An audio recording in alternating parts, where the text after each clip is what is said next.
I think maybe even Dirty Jersey Rat. Dirty Jersey. Yay! I love that song. We'll get into things. First off, a couple of clips we got. Critical Drinker and Nerdrotic on Ethan Van Sciver, and I can see it's Garfield's Bizarre Adventure. Every time there's like a spicy super chat with a orange color, I know it's Garfield. He gets up to so much shenanigans, that boy. Well, let's see what the lads at I guess this is After Hours, or is it what is Nerdrotic? Sorry, it's a Critical Drink and Nerdrotic show. After Hours or something? I'm not sure. Here's a question. EVS, the throat goat.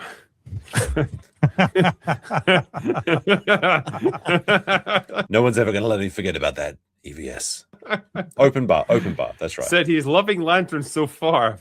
King, imagine my surprise.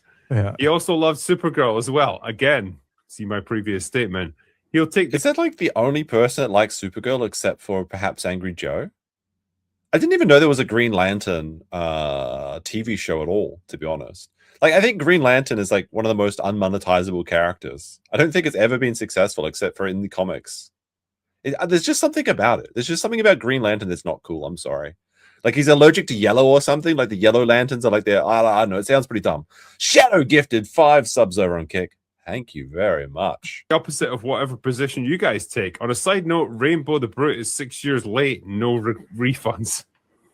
That's right. No refunds for anyone. I thought, like, how many comic books did Ethan Van Sciver grift? Like 20? And he still haven't delivered on, like, I think several of the Cyberfrogs? I don't know. I'm not going to make that claim. But certainly Rainbow the Brute, 6 years gone. I remember that. Because I remember the first time I ever saw Ethan Van Sciver is when he was shilling Rainbow the Brute on Ricada's show. And now it's interesting to see how all the lives have fallen apart. No refunds. Yeah, he ain't got the money. But I'd ask for one anyway at that point. 6 years. Yeah, why? You should just issue a refund and see what the banks do to him. See, it might be fun. I mean, he hasn't delivered the product. Is he trying to compete with George? Maybe. I ordered that book. I did, to my shame. What's this stuff people saying about Ryan Gosling's wife? Sorry, not Ryan Gosling. Ryan Reynolds. Who's Ryan Reynolds married to? George didn't make like a buy my book and I'll give it to you eventually, Right. though. Yeah. Like, I guess the problem is as well, like, before. George actually produced good stuff He as did. well. Yes. And it's also thousands of pages of writing. A lot of content. Yeah. Yeah. But when I ordered it, I lived in San Francisco. So I've moved twice since then. It's like a 9/11 thing. Where were you? Where were you when Rainbow the Brute was promised? I was living in a different country. I was living in a different city. I was living in a different world. I'm married and I have kids. It's been a complete paradigm shift, but still Rainbow the Brute has been grifted and scammed from their audience. I think we're on our third presidential administration. Yeah, it's been a minute. Here's the thing. What do you think is going to come out first? Is it Super Killer? Is that Vito's dumbass comic? And then Rainbow the Brute. Which one's going to be out first? 1 for Vito, 2 for EVS. It's the battle of which. Well, I guess they're not both pedos, as far as I know, but just one of them is it's the throat coat. 2020. I mean, at a certain point, you just have to say it's not going to happen. Like, I literally wasted my money on that thing, but yeah. If people were inclined to try and get their money back, good luck to you. Yeah. You're well within your rights to do so, I would say. All right. Now, Ethan Van Sciver saw this, and he got very grumpy about this. Got a nice mention on Friday Night Tyson Night with a bunch of fake laughter about how I love lanterns and Rainbow the Brute is late. I mean, if you're going to be zesty in a tweet, like, just stop. It's enough. It's been enough. You could be writing. You could be drawing a comic instead of responding to tweets, Ethan. This would never happen in a world where Rippaverse was still around. They never utter my name. I won. Are you winning, son? I mean, yeah, people are making fun of you for sucking D, licking urinals, and not delivering on your finished products. It sounds like you definitely won.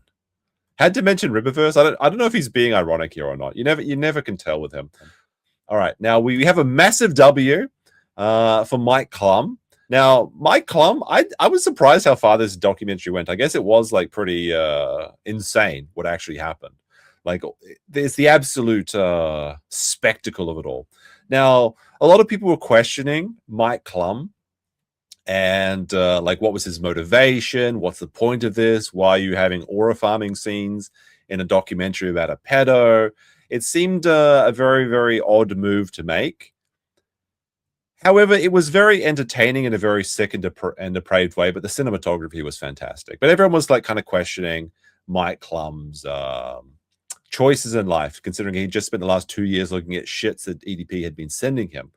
What I found that was most interesting about this, honestly, because I knew EDP was a pedo, but I didn't know just how deranged some of these pedo hunters were and how they're all just doing it for clout. And Chris Hansen's included by this. It's literally like the Superman pointing at each other meme, where it's like, no, you're the one that's doing it for clout and views. Like, I have no problem with people doing grassroots investigations, trying to expose people like this. But the thing is, they all did it for clout because they always had to handle the confrontation themselves. They couldn't just collect the information, give it to the police to hand over so it didn't get bungled. But anyway, I digress. Like, it's like these people have been some of the worst people you know for a long time. But there's a huge win for Mike Clum. And for some reason, when I open this webpage, it doesn't work very well. But here we go. We'll try it here. Kern County DA to reopen EDP investigation following the tell-all documentary. Apparently, EDP just decided to admit straight up that he was just doing all this illegal shit in the documentary. And it's actually just a huge W for Mike Clum. He's got millions of views on YouTube. Everyone was questioning him whether he was right or not, but he was right in the end. As it seems that EDP, his real name Bryant, is currently in some hot water following statements he made in a documentary last week. The documentary is called The Sick Mind of EDP. It was produced by Mike Clum. The documentary has received quite a bit of history. It reviewed quite a bit of it, I should say. He admits to being attracted to minors in the doc. However, the documentary also takes a more humorous approach to the subject matter. Viewers didn't like this tone, as they felt it completely normalizes EDP and his mindset. Here's the thing about this, is that EDP, despite being a horrible, disgusting person, actually is kind of funny. Like, you kind of can't deny that. And that's one of the things that I think some people were suggesting that maybe this is what this is what Mike Clum was trying to do in the entire documentary. He was trying to show that these people can be anywhere and they can be anyone and they can be charismatic, they can be funny, even if they are like 500 pounds or something. As it turns out, though, the documentary did lead to one positive outcome, according to Fox 88. 58. The Kern County District Attorney has reopened a case against EDP. Now, I'm not sure exactly if it's just from the public outcry, but it sounds like it's more like he just did actually incriminate himself. And this is actually a point that Mike Clum brought up in the documentary. He was saying that the statute of limitations is, I think, 3 years after the release of the documentary. It still hasn't expired yet, and that the feds could reopen the case. So he was completely right. And it seems like he's just I guess he's just doing the Lord's work. It's amazing. The file involves the infamous sting operation that was posted by Alex Rosen online on YouTube. He was caught trying to message a 13-year-old girl who was actually a decoy. We are re-examining the case in light of these statements made by the suspect in the documentary, the DA has revealed. So, I mean, put it W's in the chat for Mike Clum. Like, what a good result of that. Now, Mike Clum also had 1L this week, I think, because he had like a second YouTube channel. I think it was Mike Clum 2. And it got deleted by YouTube for some reason. It doesn't make any sense. So hopefully that gets reversed, because you don't want like the connected channel things going down. But it seems like Mike Clum is 2 for 2 with these documentaries. They take 2 years to come out. It's like a production of Rings and Power. It also takes 2 years. But at least Mike Clum's documentaries are entertaining, which is more than I can say for Rings of Power.